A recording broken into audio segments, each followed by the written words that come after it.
보시는 말씀은요, 마태복음 2장 1절부터 12절까지의 말씀입니다. 마태복음 2장 1절부터 12절까지 우리 같이 함께 한 목소리로 읽도록 할게요. 마태복음 2장 1절부터 12절까지 같이 읽습니다. 헤로드 왕 때에 예수께서 유대 베들레헴에서 나셨다. 그런데 동방으로부터 박사들이 예루살렘에 와서 말하였다. 유대인의 왕으로 나시니까 어디에 계십니까? 우리가 동방에서 그의 별을 보고 그에게 경배하러 왔습니다. 헤로드 왕은 이 말을 듣고 당황하였고 온 예루살렘 사람들도 그와 함께 당황하였다. 왕은 백성의 대제사장들과 율법 교사들을 다 모아놓고서 그리스도가 어디에서 나시는지를 그에게 물어보았다. 그들이 왕에게 말하였다. 유대 베들레헴입니다. 유언자가 이렇게 기록하여 놓았다. 너 유대 땅에 있는 베들레헴아, 너는 유대국을 가운데서 아주 작지가 않다. 너에게서 통치자가 나올 것이니 그가 내 백성 이스라엘을 다스릴 것이다. 그때에 헤롯은 그 박사들을 가만히 불러서 별이 나타난 때를 캐 물었고 그들을 베들레헴으로 보내며 말하였다. 가서 그 아기를 샅샅이 찾아보시오. 찾았거든 나에게 일러주시오. 나도 가서 그에게 경배할 생각이오. 그들은 왕의 말을 듣고 떠났다. 그런데 동방에서 본 그 별들이 그들 앞에 나타나서 그들을 인도해 가다가 아기가 있는 곳에 이르러 그 위에 멈추었다. 그들은 그 별을 보고 무척이나 크게 기뻐하였다. 그들은 그 집에 들어가서 아기가 그의 어머니 마리아와 함께 있는 것을 보고 엎드려서 그에게 경배하였다. 그리고 그들의 보물 상자를 열어서 아기에게 황금과 유향과 모략을 유물로 드렸다. 그리고 그들은 꿈에 회색에 돌아가지 말라는 지시를 받아 다른 길로 자기 나라로 돌아갔다. 아멘.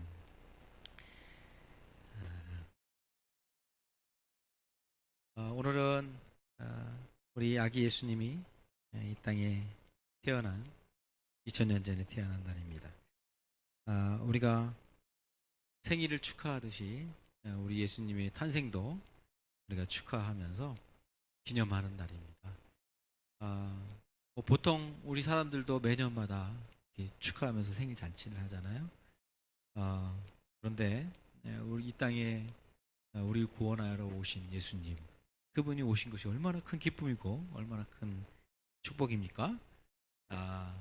지금 우리 현실이 참 암울하고 현실이 정말 힘들고 어려울지라도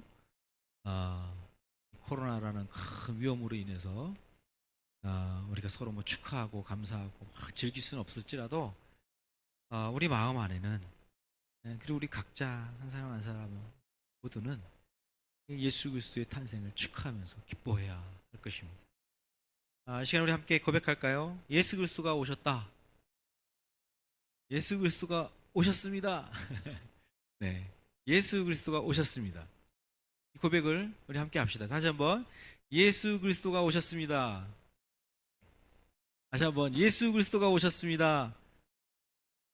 한 번 더 예수 그리스도가 오셨습니다. 네, 우리 주님이 오셨습니다. 2000년 전에 이 땅에 오신 예수님, 너무 기쁨의 날입니다. 너무 참 좋은 날입니다. 그런데요, 이 기쁨의 날이 예루살렘에서는요 아주 큰 소동이 일어난 날입니다.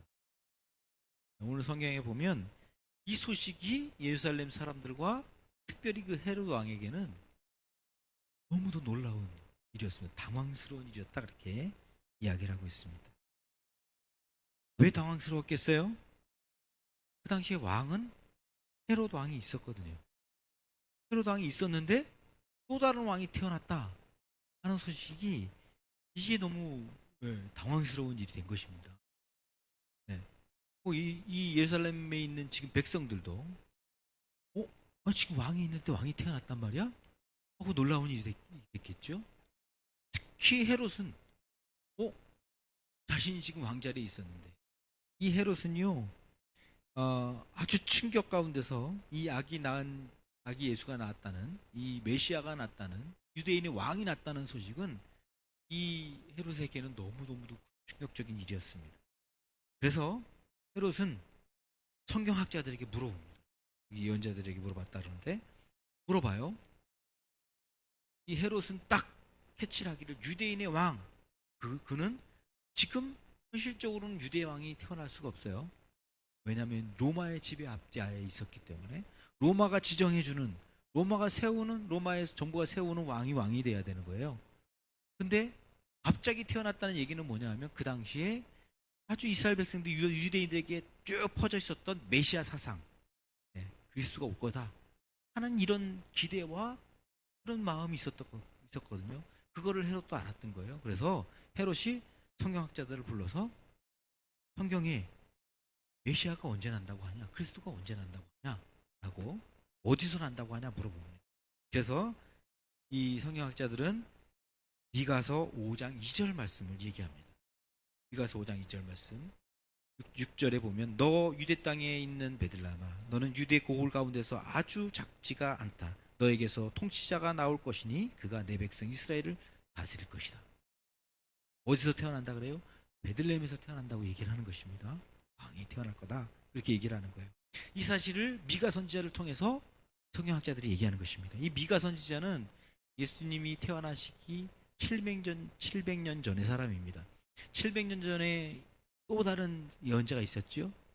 이사야 선지자입니다. 이사야 선지자와 같은 시대에 있었던 선지자가 미가 선지자입니다. 근데 이사야 선지자는 주로 이 지도층에 있는 왕궁에 머물면서 그 지도층에 있는 사람들에게 예언을 했던 사람입니다. 이사야는. 그런데 이 미가는 아주 평민입니다. 평민. 그냥 백성들에게 전하는 그런 예언자였습니다. 이 미가 선지자가 바로 저 베들레헴, 저 아주 작은 마을, 시골 마을에서 예수님이 태어날까라고 예언을 했습니다. 그것을 이제 성경학자들이 헤롯에게 이야기한 것입니다. 이 말을 들은 헤롯은 당장 딱 어떤 마음이 들었냐면 그래서 죽여야 되겠다. 그래서 그를 처단해야 되겠다라는 마음이 생겼습니다. 그래서 이 죽여야겠다는 얘기 마음이 들었다는 걸 어디서 우리가 볼 수 있냐면 7절에 보면 이렇게 얘기를 해요. 그때 헤롯은 그 박사들을 가만히 불러요. 왜 가만히 불러? 가만히 불러서 별이 나타난 때를 캐물어요. 별이 언제 나타났냐 하는 거예요. 그러니까 별이 나타날 때는 뭐죠? 예수가 왕이 태어났다는 거잖아요. 왕이 딱 태어나니까 별이 딱 비친 거잖아요. 그 태어날 때가 언젠지를 딱 캐치한 거예요. 왜? 그때를 기준으로 해서 이제 죽이려고 하는 거죠. 그래서 이 동방 박사들 예수님을 찾으러 온 동방 박사들에게 이제 이 예수가 이 그리스도가 메시아가 태어난 때를 묻고 그 다음에 찾아가서 또 찾는데 어떻게 찾아가라냐면 샅샅이 찾아보라. 샅샅이 찾아서 그를 발견하면 나한테 와서 얘기해라 라고 얘기를 합니다. 겉으로는 지금 경배한다고 얘기하지만 8절에 보면 나도 가서 너희가 알려주면 나도 가서 그에게 경배할 생각이요 이렇게 얘기하지만 사실은 16절에 보면 헤롯은 2살 아이 밑에를 계산해가지고 별이 뜬 때를 계산해서 아마도 이 동방 박사들이 별을 보고 예수님을 찾아올 때에는 거의 1년 이상이 지났던 것 같아요. 그러니까 2년 난지 2년 아예 지금으로부터 2년 된 2살짜리 아이들은 아이들은 다 죽이는 이런 아주 끔찍한 일을 저지르게 됩니다. 그래서 이제 박사들은 이 동방에서 온 박사들은 별을 보고 예수님을 경배하러 왔다가 예루살렘에 가면 만날 줄 알았던 거예요. 이 동방 박사들은 예루살렘에만 가면 만나겠지. 그리고 예루살렘에 가서 아기 예수가 메시아가 그리스도가 어디에 태어났습니까? 라고 물었더니 이게 난리가 난 거죠. 근데 동방 박사들이 알아보니까 여기가 아니고 어디예요? 저 베들레헴이었던 거예요. 시골 마을 베들레헴. 그 땅으로 이제 동방 박사들이 이제 다시 또 가게 됩니다. 가서 가고 있는데 별이 갑자기 딱 뜨는 거예요. 이제 그들이 동방에 있을 때에 보았던 그 별, 메시아가 태어나고 유대인의 왕이 태어났다는 딱 소식으로 봤던 그 별이 다시 또 뜬 거예요. 그러니까 지금까지 사실은 얼마까지는 별이 보이지 않았던 거죠. 근데 예루살렘에서 베들레헴으로 가면서 다시 또 별이 떠서 그들을 인도해 줬다. 그렇게 이야기를 하고 있습니다. 그래서 이제 동방 박사들은 그 별을 보고 이제 쫓아가서 그리고 그 별이 딱 쓰는 그곳에 가서 봤더니 아기를 만나게 됐습니다. 이그 동방 박사들이 그 아기 예수를 만나고, 그러니까 아기 예수는 이미 벌써 뭐 돌은 지나고 그런 때였던 것 같아요. 근데 그 예수에게 이제 절하고 경배하고 그리고는 이제 황금과 유향과 모략 선물로 드렸습니다.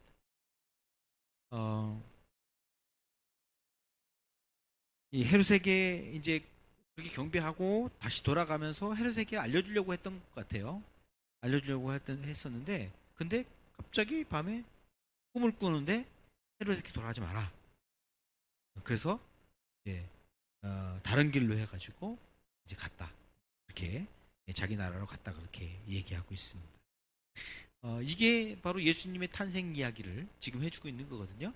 예수님이 2000년 전에 이 땅에 오셨고 그 탄생을 이제 동방 박사들이 경배했고, 그리고 그 탄생의 사건이 얼마나 그 당시에는 아주 당황스러운 일이었는지 하는 것에 대해서 성경이 오늘 우리에게 얘기해 주고 있습니다. 근데 여기서 예수님의 탄생 얘기에서 오늘 성경은 두 부류의 사람을 얘기하죠. 하나는 당황스러워하는 헤롯 왕, 예루살렘 사람들, 당황스러워하는 그들이 나타나고요. 또 하나는 예수님이 탄생을 축하하면서 기뻐하며 찾아가서 경배하는, 그리고 선물을 준비해서 선물도 아주 대단한 엄청난 선물을 준비해서 드리는 이런 동방 박사들의 모습이 나타납니다. 두 불의 모습이 나타나요. 여러분, 우리가 성경을 볼 때는요, 성경은 언제든지 비교를 많이 합니다. 그래서 한 부류와 두 부류를, 한 사람과 또 한 사람을 비교하거나 한 얘기와 또 다른 얘기를 비교하거나 이러면서 성경이 늘 그런 모습으로 많이 나타나거든요. 그래서 우리는 그것을 잘 봐야 합니다. 오늘 성경에도 바로 헤롯이 나타나고 헤롯과 그 함께하는 사람들, 그리고 또 동방 박사들 이렇게 나타나서 서로 비교가 되는 것을 우리가 보게 됩니다. 헤롯은 어떤 사람이에요? 헤롯은 동일하게 그리스도가 탄생했다, 메시아가 탄생했다, 이 유대인의 왕이 태어났다라는 이 소식이 헤롯에게는 너무 큰 충격이고, 이거는 용납할 수 없는 이야기로 그에겐 받아들여집니다. 근데 반면에 동방 박사들은 어때요? 너무 기쁜 소식이어서 경배하고 선물을 드리는 이런 소식인 것입니다. 지금도 역시 마찬가지입니다. 이 시대에도 마찬가지예요. 이 시대에도 예수 그리스도, 그분은 어떤 사람들에게는 기쁨의 소식이고 감사의 소식이고 너무 축하할 소식이지만, 그 예수 그리스도가 아무 의미가 없고 오히려 미움의 대상이고, 오히려 예수 그리스도는 미워할 대상으로 나타나는 사람들이 있습니다. 헤롯은 그랬습니다. 헤롯은 예수는 미워할 대상이었습니다. 유대의 왕이 태어났다는 것은 자기가 위험함을 느끼는, 그래서 그를 죽여야만 되는 그런 소식으로 다가왔습니다. 왜 그래요? 헤롯에게는 왜 그렇죠? 이유가 뭐죠? 내가 왕이 돼야 되는데 또 다른 왕이 있을 수 없는 거예요. 그 왕자의 자리를 놓아줄 수가 없는 거예요. 내가 왕이 돼야 하는데, 내 삶에, 내 인생에, 내가 지금 다스리는 이 이스라엘에 내가 왕이 돼야 돼. 근데 아니, 내가 왕인 이 세상에서 내 왕자의 자리를 내려놓고 또 다른 왕이 세워지는 것을 용납할 수가 없는 거예요. 받아들일 수가 없는 거예요. 지금 역시 우리에게도 마찬가지입니다. 이 시대에도 마찬가지입니다.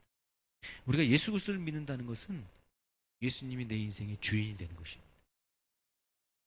우리 준수가 금방 선서하고 고백했지만, 나는 죄인이라서 내 인생의 주인이 될 수 없다고 고백하는 것입니다. 나는 죄인이라 나는 죽을 수밖에 없는 존재인데 예수 그리스도 때문에 예수님의 십자가의 은혜로 나는 구원을 받고 죄사함을 받고 구원받고 내 인생의 주인, 내 마음의 주인은 예수님이십니다. 내 인생의 자리의 주인은 예수님이다 고백하는 것입니다. 그게 돼야 되는데 그게 될 수가 없는 거예요. 이 세상에 수많은 사람들이 그래요. 수많은 사람들이 자신의 왕자의 자리에 자신이 딱 앉아 있는 거예요. 내가 왕이에요. 내가 하고 싶은 대로 하고 싶은 거예요. 내가 내 인생의 주인이 돼서 내 뜻대로 하고 싶은 거야. 내 욕망대로, 내가 하고 싶은 대로, 내 뜻대로. 이게 인생의 주인으로서 내가 살아가야 되는데 예수가 오면 나는 그 자리를 다 내려놔야 되는 거예요. 이거 용납할 수 없어요. 그래서 예수가 미움의 대상이에요. 내가 왕이 돼야 되는데 예수가 왕이 되는 거예요. 이건 싫은 거예요. 그래서 그렇게 예수를 욕하고 지금도 수많은 사람들이 그리스도에 대해서 교회에 대해서 예수님에 대해서 그렇게 싫어하고 미워해요. 왜 그래 왜? 예수님이 그렇게 미움의 대상 아니잖아요. 예수님이 높임 받아야 되고 예수님이 인정받으셔야 되고 예수님이 참으로 좋으신 분인 것을 모든 사람들이 다 인정하고 가야 되는데 그게 싫어. 그 예수님을 믿는 사람들이 싫어. 왜? 그들은 그 예수님을 믿는 사람들은 다 그 마음 안에 예수님이 주인이라고 고백하니까 이게 싫은 거예요. 그걸 인정해버리면 나도 내 인생의 주인의 자리를 내려와야 되는 거예요. 그러니까 그건 용납해야 안 되는 거예요. 볼 수가 없는 거예요. 그러니까 자꾸 미워하고 저들을 자꾸 싫어하고 그래서 왕따시키고 예, 활동 못하게 하고 예수님 못 믿게 하고 그러는 것입니다. 반면에 여러분 이 동방박사들은 어떻죠? 동방박사들 우리는 오늘 이들의 삶을 통해서 우리의 신앙과 믿음을 되돌아보게 됩니다. 이 동방박사들의 이 예수님을 찾아와서 경배하는 그리고 예물을 드리는 이 모습은 오늘날 우리가 본받아야 할 점들이 많이 있는 것을 보게 됩니다. 오늘은 이 동방박사들을 통해서 네 가지만 함께 나누면서 우리의 모습, 우리의 믿음도 한번 돌아봤으면 좋겠습니다. 이 동방박사들은요, 이 동방박사 그렇게 얘기를 했는데 이것을 헬라어로는 마고스 그렇게 마고스는 그 다니엘서에도 나오는 박사들이 있거든요. 다니엘서에도 그 박사들 주술가들 이렇게 점성가들 이렇게 나오는 사람들이 있거든요. 그 점성가들이 바로 이 마고스예요. 네, 그래서 천문학자들 또 인생 철학자들, 주역가들, 우주를 연구하는 사람, 우주의 세상이 돌아가는 것을 보면서 인생을 이렇게 추리하고 인생의 길을 이렇게 이해하고 발견하고 또 그것을 가르치고 하는 사람들이에요. 그들이 바로 이 동방박사들이에요. 점성가들 이런 사람들이 그 당시에는 있었던 것입니다. 어떻게 보면 이 사람들은 지식인들이고 그리고 이 사람들은 인생을 이렇게 잘 분별해내고 하는 그런 사람들이었습니다. 이 동방박사들이 이제 이스라엘 이 동방이라는 것은 또 어떤 의미가 있냐면 이스라엘 땅의 동쪽 전체를 얘기하는 거예요. 이스라엘 땅의 동쪽 전체를 얘기하는 거예요. 그러니까 지금으로 말하면 이란, 이라크, 사우디아라비아 그쪽, 이 아랍 쪽 그쪽에 사는 사람들을 동방 사람들 그렇게 얘기합니다. 그러니까 그쪽에 아마도 바벨론 그 당시에 이제 바벨론 그 땅에 살았던 사람들이 아니었을까 이렇게 이야기를 합니다. 그들은 바벨론으로 이스라엘 백성들이 이제 그 포로로 잡혀간 때가 있었잖아요. 포로 잡혀가서 아마도 이스라엘 사람들이 거기서 성경을 읽고 또 그 바벨론 사람들도 이 유대인들을 통해서 또 이렇게 그 성경을 이렇게 성경 지식을 좀 얻고 했을 것입니다. 그러면서 메시아에 대한 소식을 아마도 들었을 거예요. 그래서 유대인들의 왕 메시아는 언젠가 올 거다 하는 것을 유대인들은 늘 가지고 있었고 그리고 그 바벨론 사람들도 그 소식을 유대인들을 통해서 들었던 거죠. 동방 사람들이 그것을 들은 거예요. 그러니까 이 동방의 박사들이 별을 보고 바로 유대인의 왕이 태어났다 하는 것은 바로 이런 선 지식이 있었던 것입니다. 그래서 그걸 보고는 와, 이건 정말 유대인 왕이 태어난 거구나 하고 이 동방 박사들이 이제 별을 보고 찾아오게 된 것이죠. 그래서 이제 큰 별을 발견하고, 이게 뭐 큰 별이라고 성경은 얘기하고 있진 않지만 아마도 뭐 좀 다른 별이었겠죠. 평상시와는 좀 다른, 네, 아주 반짝이는 별이었든지 큰 별이었든지 뭐 색다른 별이었던 것 같아요. 그것을 발견하고 이제 유대인의 왕이 태어났다는 그런 그 확신을 가지고, 그리고는 이제 찾아온 것입니다. 이들은 그렇게 많은 지식은 없었을 거예요. 메시아에 대한 많은 지식이 없었을 거예요. 뭐 성경학자들이 아니니까, 유대인이 아니니까, 이방 사람들이었으니까 그냥 들은 지식이었을 것이고, 그렇게 크게 또 뭐 생각하고 있지도 않는 것이었을 것입니다. 그러나 이들은 자신들이 알고 있는 지식 안에서, 그래서 보고 뭔가 색다른 게 있으니까, 그리고는 그것을 가지고는 확신을 가지고 결단하고 찾아오게 된 것입니다. 여기서 우리가 뭘 볼 수 있냐면, 이 동방 박사들은요, 참 결단력이 있었던 것을 보게 돼요. 결단력. 그럼 신앙은요, 결단력이 있어야 합니다.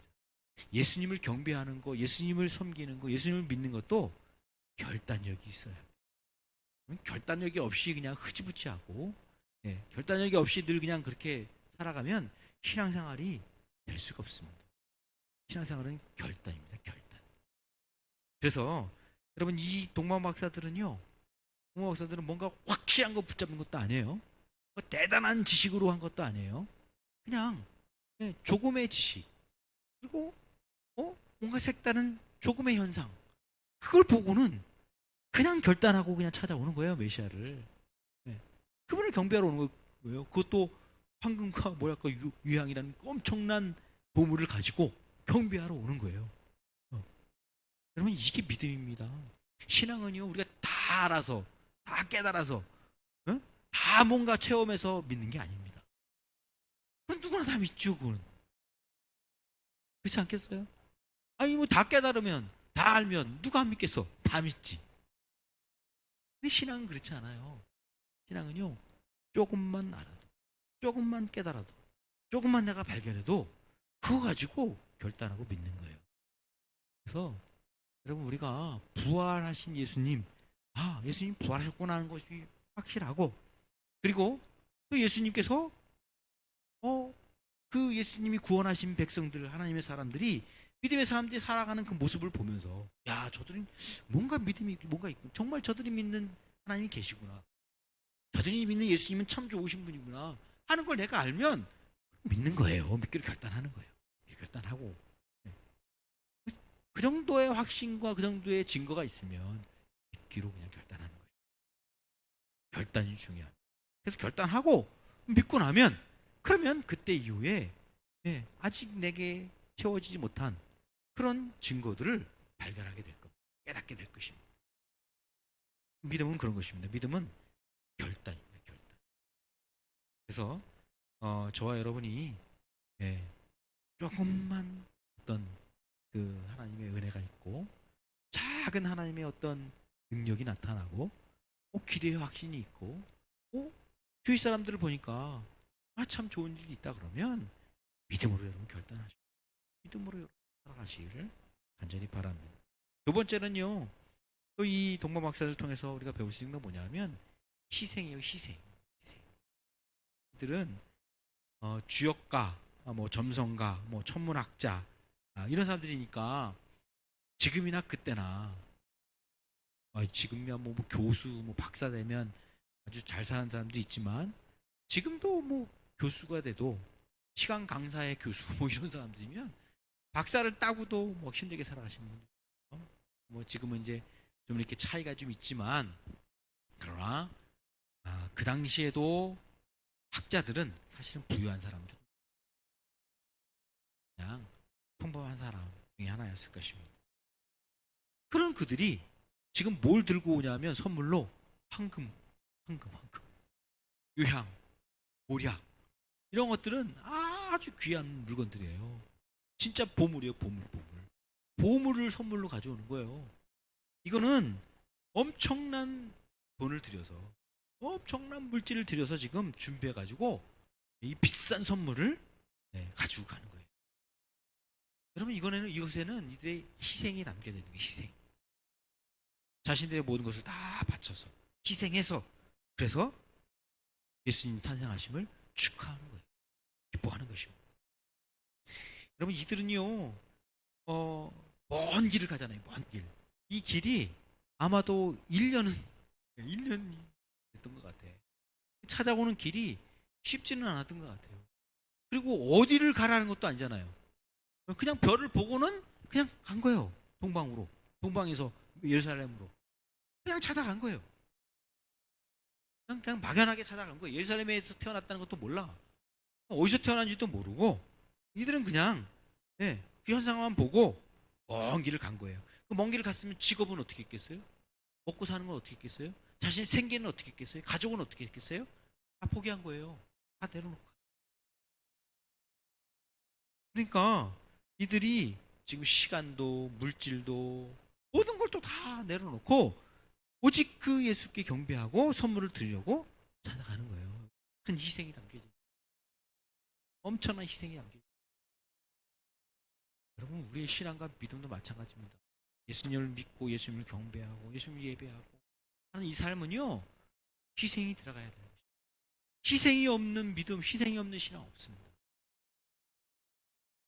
내 것을 하나님에 빼뜨리고 내 것을 다 희생하면 물질과 시간과 그 모든 나의 그 자존심과 나의 모든 것들을 다 내려놓고 희생하면서 신앙생활하지 않으면 신앙생활을 참 쉽지 않은 것입니다. 이 동방 박사들은 자신의 것을 다 희생했어요. 저와 여러분도 주님을 섬기고 예배하는 일에 주님을 믿는 삶에 희생을 하시기 바랍니다. 시간도 희생하세요. 주일날 와서 예배드리는 시간, 하나님 말씀 성경 읽는 시간, 기도하는 시간, 주님을 위해 봉사하는 시간, 이런 시간들이 희생되어져야 돼요. 드려져야 돼요. 그 시간의 희생을 보면서 주님은 기뻐하시는 거예요. 야, 그래도 너희들이 나를 위해서 그 시간도 투자하는 거예요.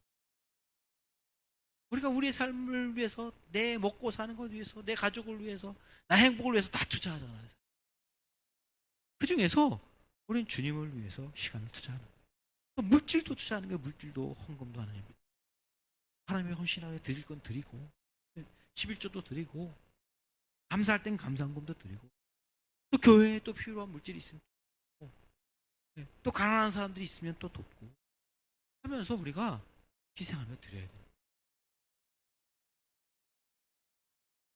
그리고 또 용서받아야 할 우리들이 오히려 또 용서해야 되는 그런 자존심을 희생하는 때도 우리에게 있습니다. 그죠? 내가 손해보는 거예요. 희생하는 거예요. 또 사업하는 사람들은 어때요? 정직하게 해야 되는 희생. 모든 대부분의 사업자들이 다 속여가면서 그렇게 사업을 하고 또 세금도 안 내고 이러면서 다 편법 쓰면서 사업하잖아요. 그리스도인들은 희생하는 거예요. 정직하게. 그런 삶의 보편적인 삶에서 나는 주님 바라보면서 정직하게 살겠다. 이건 희생이에요. 희생. 이런 희생의 삶을 우리 주님이 동방 박사들의 이 아름다운 모습 주님이 기뻐하시는 것처럼 우리 삶도 기뻐하실 줄로 믿습니다. 세 번째는요, 이 동방 박사들을 통해서 뭘 우리가 볼 수 있냐면 끈기입니다. 끈기. 첫 번째는 결단, 두 번째는 희생이었는데 세 번째는 끈기예요. 끈기. 16절을 보면요, 이런 얘기가 나와요. 헤롯이 이 박사들에게 속은 줄 알고, 박사들이 이제 다른 길로 갔잖아요. 속은 줄 알고 몹시 노합니다. 그래서 사람들을 보내서 그 박사들에게 알아본 때, 그때 알아본 때. 그 알아본 때가 언제예요? 2년 전이에요. 1년 이상. 때가. 그러니까 이 박사들의 얘기를 듣고는 다 2살째 아래 아이들은 다 죽이는 이런 일이 있거든요. 이걸 보면 이 박사들은 아까도 얘기했지만 1년 이상을 지금 여행하면서 온 거예요. 그리고 이제는 예루살렘 도착했어. 다 됐다. 이 정도면 됐다 이제. 와, 그리고 아마 안도하셨을지도 모르겠어요. 이 소식이 오히려 예루살렘에 큰 소동이 벌어지는 일이 생겼어요. 그럼 여러분 어떻게 했어요? 아휴, 내가 그만두겠다. 여기까지 왔으면 됐지. 뭘 그걸. 우리 왕도 아니고. 어? 아유, 됐다. 끝나자. 우리가 뭐 돌아가거나 포기했거나 그렇지 않겠어요? 근데 아니에요. 동방 박사들은 끝까지 끈기 있게 찾아가는 거예요. 또. 아우, 여러분 생각해 보세요. 그 당시에 대부분의 왕들은 다 왕족의 아들로 태어나든지 그래야 되는 거 아니에요? 그리고 주도시에서, 예, 아주 권력 있는 집안에 태어나야죠. 예, 귀족에게 태어나야죠. 아니 어떻게 저 시골 마을 누구도 모르는 아무 모르는 어떻게 그곳에 태어날 수 있겠어요? 근데 이 동문 박사들은 어떻게 해요? 또 가는 거예요. 끝까지 가는 거예요. 끈기 있게 가는 거예요. 신앙도 마찬가지예요. 신앙도 마찬가지. 예수님을 믿고 그렇게 예수님을 따르고 순종하고, 네, 그 예수님의 영광을 위해서 우리가 믿음으로 살아가는 이 길에는요 끈기가 있어야 됩니다. 끈기가 있어야 돼요. 기도가 응답되지 않아도 끝까지 기도하면서 주님 바라보며 나가야 돼요. 우리 신앙 삶에서 답답한 일이 벌어지고 이쪽을 봐도 답답하고 저쪽을 봐도 답답하고 아무리 봐도 길이 안 보이고 해도 포기하지 않는 것입니다. 그래도 끝까지 가는 것입니다. 끈기 있게 믿음으로 나가는 거죠. 그러다 보면 하나님께서 이 동방 박사들에게 별을 다시 탁 비춰주시는 것처럼 우리 인생 가운데서도 막막했던 어두웠던 우리 삶 가운데 하나님이 또 빛을 탁 비춰주시는 그날이 우리에게 오게 될 것입니다. 그건 누구에게 본 거냐? 끈기 있게 기다리는, 끈기 있게 믿음으로 인내하며 바라보고 나가는 좋은 것입니다. 신앙은 끈기 있어야 합니다. 끈기 있게 신앙할 때 하나님이 우리에게 아름다운 빛을 이끄시는 축복이 우리에게 있게 될 줄로 믿습니다. 마지막으로 이 동방 박사들 통해서 우리가 배울 건 뭐냐면요, 섬김이에요. 섬김. 예수님이 탄생하셨을 그 당시에는 예수님이 마국간에 태어나셨어요. 예수님 탄생한 것을 누구도 관심 있게 보지 않았어요. 예수님도 이 땅에 오실 때에 그냥 초라하게 태어났어요. 이름도 없이 빛도 없이 그냥 가난한 가운데 본인의 몸을 눕힐 곳도 없이 그냥 마국간에 말구유에 태어나셨어요. 아무도 환영치 않고, 그랬을 때에 유일하게 환영한 사람들이 누구냐? 동방 박사들이었습니다. 동방 박사들이 유일하게 예수님을 환영했어요. 여러분, 목자들이 찾아오긴 했잖아요. 목자들은요 환영하러 찾아온 게 아니에요. 그냥, 네, 예수가 메시아가 왔다 하는 소식을 보러 왔지, 그들이 와서 뭐 경배하거나 막 뭐 축하하거나 선물을 드리거나 그러지 않았어요. 유일하게 경배하면서 기뻐하며 선물을 드렸던 사람들은 동방 박사들밖에 없어요. 근데 이들이요 성경에는 이름도 안 나타. 동방 박사들이 누군지가 없어요. 그냥 동방 박사들 그러지 이름이 없어요. 뭐 우리는 보통 동방 박사 세 사람 그러잖아요. 왜? 황금과 유향과 모략을 드렸기 때문에 세 사람이 드렸나 보다. 우리 이렇게 얘기하잖아요. 근데 그냥 동방 박사들이라고 나오지 세 사람이 하고 얘기도 안 해요. 몇 명인지도 안 나와요. 몇 명인지도. 그리고 이 사람들은 어느 나라에서 왔는지도 몰라. 그냥 동방에서 왔어. 그냥 어느 나라인지도 없어. 그러니까 이 사람들은 아무것도 알려지잖아요. 이 일 때문에 자신들의 이름이 드러난 것도 아니고요. 이 일 때문에 자신들이 뭐 높아진 것도 아니고요. 뭘 얻은 것도 아니에요. 그냥 이름도 없이 빛도 없이 그냥 예수님을 섬긴 거예요. 신앙은 바로 그런 거예요. 믿음은 그런 거예요. 주님을 섬기는 것입니다. 이름도 없이 빛도 없이 그저 주님을 섬기는, 이게 신앙입니다. 우리는 예수님을 믿고 우리는 신앙생활 잘하면 내가 좀 명예도 좀 얻고, 내가 기도 제목도 좀 응답돼서 막 축복도 받고, 대단한 일들이 막 벌어지면 좋겠다라는 이런 생각을 우리가 하잖아요. 물론 그것도 주어지면 좋지요. 그것도 있으면 좋지요. 기도 응답도 받고 하나님이 축복하셔서 복도 받고 너무너무 좋지요. 네. 그러면요, 하늘나라에서 받을 상급은 많이 줄어든다는 사실을 기억해야 합니다. 하늘나라에서 받을 상급이 이 땅에서 받는 거예요. 여러분, 이 땅에서 상급 다 받고 하늘나라에서 상급이 없는 그런 삶을 영원하게 사시겠습니까? 아니면 이 땅에서 비록 90년, 100년 내가 주님을 섬기며 살았더라도 주어진 것이 없고 이름도 없이 빛도 없이 살았지만 저 천국에서는 하나님이 주시는 놀라운 상급과 놀라운 축복과 은혜가 영원토록 있다. 그럼 어떤 걸 원하십니까? 짧은 이 세상에서 우리가 이름도 없이 빛도 없이 섬기는 것입니다. 주님을 위하여 우리의 삶을 드리는 것입니다. 시간도 드리고 물질도 드리고 나의 삶 모든 것들을 다 주님 앞에 드려서 내가 영광 받는 것이 아니라 하나님이 영광 받으시고, 그래서 하늘나라에 가면 하나님이 주시는 상급이 크고 그런 은혜가 있는 그런 삶을 우리는 살아가게 되겠습니다. 여러분, 지금까지 우리 대원교회가 지금까지 온 것도 사실은요, 이름도 없이 빛도 없이 섬긴 사람들 때문에 그렇습니다.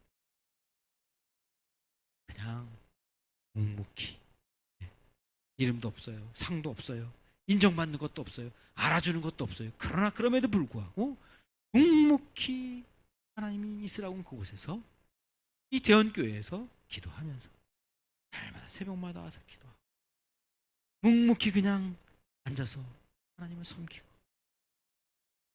정말 다른 사람 다 하기 싫어하는 일들을 혼자서 와서 열심히 봉사하고 섬기고 하시는 그런 분들을 통해서 지금까지 이 대원교회가 오는 것입니다.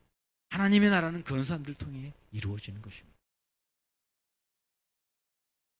저와 여러분이 이름도 없이 빛도 없이 내가 유명해지지 않더라도, 인정받지 못하더라도, 알아주지 않더라도, 그래도 주님의 일을 위해서 동방박사들처럼 주님께 경배하고 주님께 선물을 드리며 주님을 기뻐하는 그런 삶을 살아서 우리 주님께서 천국에서 하늘나라에 주시는 복이 풍성한 삶을 살아가는 진정한 복된 그런 믿음의 삶들이 되기를 간절히 바랍니다. 여러분, 우리의 삶이, 우리의 인생이, 지금 우리의 현실은 녹록지 않습니다. 너무도 어려운 시기를 우리 살아가고 있습니다. 캄캄하고 암울한 시대를 우리는 살고 있습니다. 그러나 우리에겐 소망이 있습니다. 예수님이 이 땅에 오셨다는 것입니다. 예수님이 빛으로 오셨습니다. 이 어두운 세상을 빛을 비추시고, 이 어둡고 힘들고 괴로운 세상에 희망의 빛으로, 소망의 빛으로 우리 주님이 오셨습니다. 그 주님 오심을 환영하고 기뻐하는 그런 사람들은 우리 주님께서 진정한 평화와 안식과 기쁨을 주실 것입니다. 저와 여러분에게 그런 복이 있기를 간절히 바랍니다. 동방박사들처럼 예수님을 믿는 믿음을 위해서 결단하시기 바랍니다. 희생하시기 바랍니다. 끈기를 가지시고 섬기시기를 바랍니다. 이름도 없이 뜻도 없이. 그러면 우리가 주님의 나라를 이루어갈 것이고 우리 주님의 소망의 빛은 땅끝까지 이르게 될 것입니다. 저와 여러분을 통해서 놀라운 일들이 이루어질 것을 믿습니다. 우리의 삶을 통해서 하나님께 영광이 되고 기쁨이 되는 삶이 되기를 주의 이름으로 축원합니다. 기도하겠습니다. 하나님 아버지, 감사합니다. 오늘 예수님의 탄생을 축하하면서 우리가 함께 주님이 주시는 말씀을 나누었습니다. 아버지 하나님, 우리는 얼마나 우리의 이익과 나의 이득과 내가 취해야 할 어떤 유익한 점들만을 구하는지 모르겠습니다. 그래서 조금이라도 나에게 해가 되고 조금이라도 내가 희생을 당하고 모욕을 당하고 이름이 나타나지 않으면, 그러면 우리는 금방 우리의 믿음도 포기하고 우리의 신앙도 포기하고 정말 주님을 떠나서 참으로 악한 삶을, 부족한 삶을 살아갈 때가 얼마나 많은지 모릅니다. 우리 주님, 오늘 동방박사들을 통해서 우리의 믿음이 다시 한번 결단 있는 믿음이 되게 해주시고 희생하는 믿음이 되게 해주시고 끈기 있는 믿음이 되게 해주시고 섬기는 믿음이 되도록 도와주시옵소서. 그리하여 우리 아기 예수님 탄생하심을 축하하는 이날에 다시 한번 결단하면서 믿음으로 나아가는 우리 대형교회 성도님 다 되기를 간절히 소원합니다. 우리 주님 축복해 주시고 결단하며 나아가는 우리 대형교회 성도들에게 하나님의 놀라운 복을, 놀라운 은혜를 베풀어 주시옵소서. 예수님의 이름으로 기도하옵나이다. 아멘. 네, 이제 우리 찬송가 함께 찬송을 드리겠습니다. 찬송가 115장 우리 함께 찬송 드리면서 드리겠습니다. 기쁘다고 주셨네, 기쁘다고 주 오셨네, 만 백성 맞으러 온 교회요 다 일어나 다 찬양하여라, 다 찬양하여라, 다 찬양하여라. 구세주 탄생했으니 다 찬양하여라. 이 세상에 만물들아 다 화답하여라, 다 화답하여라, 다 화답하여라. 온 세상 죄를 사하러 주 예수 오셨네, 죄와 슬픔 몰아내고 다 구원하시네, 다 구원하시네, 다 구원하시네. 은혜와 진리 되신 주 다 주관하시니 만국 백성 구주 앞에 다 경배하여라, 다 경배하여라, 다 경배하여라.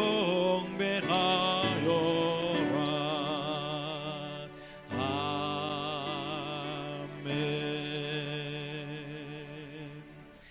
우리 다 같이 함께 우리 고백 다짐하는 글을 함께 고백하도록 할게요. 제가 먼저 고백하고 그 다음은 여러분이 고백하고 다짐의 글을 고백하겠습니다. 우리는 성경에 약속된 예수를 기억합시다. 우리는 사람을 끝까지 사랑하신 예수님을 기억합시다. 우리는 십자가에서 포기하지 않고 견디신 예수님을 기억합시다. 우리는 예수님의 마음과 성품을 기억합시다. 우리는 다시 오신다고 약속하신 예수님을 기억합시다. 아멘. 네. 우리 축복의 인사를 함께 나누겠는데요. 우리 가족끼리라도 함께 나누겠습니다. 네. 예수님의 탄생을 축하합니다. 축복합니다. 사랑합니다. 네. 네, 여러분 예수님의 이름으로 사랑합니다. 주님 오심을 축하하면서 여러분의 삶을 축복하며 사랑합니다. 네, 우리 마지막으로 함께 축복의 인사를 나누겠는데요. 이것도 제가 한 번 읽고 여러분이 읽고 그렇게 하겠습니다. 여러분의 심령에 축복이 있기를, 가정마다 일터마다 축복이 있기를.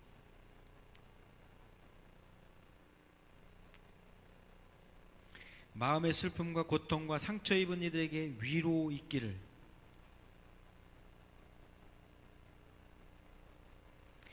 가난과 고난과 절망과 방황하는 이들에게 희망과 믿음이 있기를.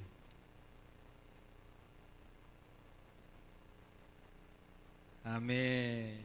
네, 우리 아기 예수 탄생하시면 다시 한번 축하하면서 박수 올려드리겠습니다. 네, 축복하며 축하합니다. 예수님 탄생을 축하합니다. 제가 이제 마지막으로 기도하겠습니다. 오늘날 다윗의 동네에 너희를 위하여 구주가 나셨으니 곧 그리스도 주시니라. 우리 주님 예수께서 2000년 전에 이 땅에 우리 구주로, 그리스도로 우리를 죄에서 구원하시는 주님으로 이 땅에 오셨습니다. 우리 주님 나심을 축하하며 기뻐하며 예배하며 나아가며 주님을 찬양하는 주의 종들을 위해 주님이 축복해 주시고 은혜 베풀어 주시옵소서. 지금은 우리 주 예수 그리스도의 은혜와 하나님 아버지의 지극히 크신 사랑하심과 성령님의 감화감동 교통하심의 은혜가 우리 예수님 탄생하심을 기뻐하며 감사하며 이 땅에 진정한 평화와 안식과 기쁨이 있기를 소망하며 이제 주님 앞에 우리의 삶을 헌신해 드리기로 소원하는 죄정들 심령 위에 이제로부터 영원까지 함께 하시기를 간절히 축원하옵나이다. 아멘.